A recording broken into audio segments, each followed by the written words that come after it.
Eu sou Rodrigo, professor de teologia, hipnólogo e pesquisador. Hoje nós vamos falar sobre hipnose na religião. Depois a vinheta.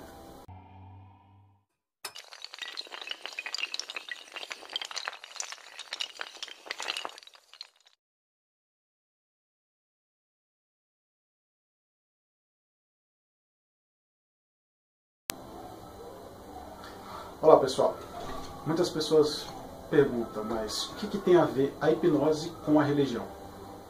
Eu digo, tudo a ver, porque tudo aquilo que nós vemos dentro da religião causa um processo hipnótico. Aí alguns podem perguntar, mas o que é hipnose? Hipnose, ela é um foco, hiperfoco e concentração em uma ideia, em apenas uma ideia. É como você estivesse lendo um livro, ou até mesmo vendo aquele filme que você gosta, que em determinado momento do filme você está tão focado no personagem, você está tão focado naquele momento de ação, que parece que você está vivendo o personagem. Parece que você está vivendo aquele evento de tal forma que, se você parar para analisar, o seu coração começa a bater diferente, as suas mãos começam a suar, parece que você está dentro do filme, ou até mesmo dentro do livro. Isso é hipnose, é foco e concentração muito centrado. E dentro da religião, nós encontramos muito disso. Por exemplo, quando você entra em algum culto religioso, seja católico, evangélico, umbandista, seja qual for, existe aquele momento que você vai se concentrar, seja na música, seja na palavra, seja na oração. Você vai desligar-se do restante do mundo. E você vai se concentrar ali, naquele momento, numa só ideia. E naquele momento, processos hipnóticos podem acontecer ali. Como analgesia, você vai esquecer dores, ou até mesmo, muitas vezes, ser curados de algumas coisas que o seu corpo está produzindo. Seja depressão, angústia, sofrimento, ansiedade. Tudo isso dentro da hipnose, seja dentro da religião ou através de um hipnólogo numa hipnoterapia, podem ser tratados. Sim, você pode experimentar coisas muito fora do comum quando há o processo hipnótico. Aí você pode dizer, mas onde surgiu? Como surgiu a hipnose? Bom, a história da hipnose, em 1724, Franz Mesmer, ele havia tido um contato com um padre chamado Gassner, que ele afirmava que a maioria das doenças eram possessões demoníacas. Esse padre, chamado Gassner, ele fazia os seus rituais onde colocava uma pessoa sentada, ele vinha com um crucifixo e falava para a pessoa que quando ele tocasse esse crucifixo, essa pessoa morreria e renasceria.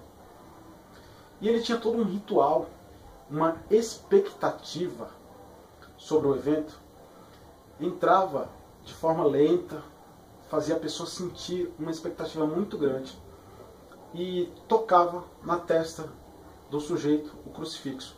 E aquela pessoa tinha, vamos dizer assim, reações, o que nós chamamos na hipnose de abreação, uma reação diferente. E essa pessoa caía no chão e muitas vezes ela tinha alguns ataques convulsivos, outras vezes não. E quando ela voltava, ela estava sã, sem seus problemas. Mas Mesmer estudou tudo isso e usou uma forma científica. Disse, não é espiritual. Deve ter alguma coisa magnetizada nesse crucifixo. Então ele começou a fazer experimentos e, através de seus voluntários, ele descobriu, ou seja, ele denominou de magnetismo animal. Mas a circunstância era a mesma. Ele fazia um ritual, onde deixava a pessoa esperando, e ele lentamente chegava até a pessoa e fazia alguns gestos que ele acreditava que os corpos havia um certo magnetismo, que onde uma pessoa estava com um problema de doença, o magnetismo dela estava mal regulado. Então, através do magnetismo animal, esse foi o nome dado anteriormente à hipnose, ele curava algumas pessoas. Só que houve investigações, alguns médicos investigaram o fato e descobriram que não havia magnetismo nenhum. Logo depois, quase 100 anos depois, um britânico chamado James Braid, ele descobriu que não era o magnetismo animal, e sim um processo de sugestões. E ele deu o nome de hipnotismo. Só que depois de algum tempo, depois de ele estudar muito, pesquisar muito, ele descobriu que não tinha nada a ver com sono, porque a palavra hipnotismo vem do grego, o deus grego Hypnos. Só que ele descobriu que não tinha nada a ver com sono, porque quando você está num estado de transe, você está hiperfocado em uma só ideia. Você, por mais que esteja muito relaxado, você está desassociado das outras coisas, mas você fica focado em uma só ideia. E ele resolveu dar o nome de monoideísmo, que seria uma única ideia. Só que como o nome hipnotismo já havia espalhado, foi difícil para ele e não deu para trocar. Mas ele quis trocar o nome para monoideísmo, porque na hipnose, a hipnose é isso. É foco e concentração em uma só ideia. Não existe... Você não perde a consciência, você não dorme, você apenas fica relaxado. E nesse momento do foco e concentração, a sua mente subconsciente ela fica aberta às sugestões. O fator crítico é aquilo que julga o que é certo e o que é errado. Naquele momento ele rebaixa-se, a barreira do fator crítico rebaixa e o seu subconsciente fica aberto a receber sugestões. E através disso, muitas pessoas podem experimentar os seus benefícios, o benefício da hipnose, como arrancar um dente sem sentir dor, fazer cirurgias sem sentir dor. Muitas coisas podem ser tratadas como depressão, ansiedade. Muitas pessoas podem parar de fumar, mudar os seus hábitos, ou até mesmo deixar os seus vícios. Fobias podem ser eliminadas com o uso da hipnose, porque muitas coisas estão lá dentro do seu subconsciente. E através das sugestões positivas na hipnose, muitas dessas coisas podem ser tratadas. E os conselhos brasileiros de medicina aprovaram sim, eles regulamentaram dentro da medicina o uso da hipnose para cirurgias. O Conselho de Psicologia regulamentou para os seus psicólogos usarem como ferramenta auxiliar o uso da hipnose. O Conselho de Odontologia regulamentou também para os seus profissionais usarem a hipnose naqueles casos que as pessoas não podem usar a anestesia física.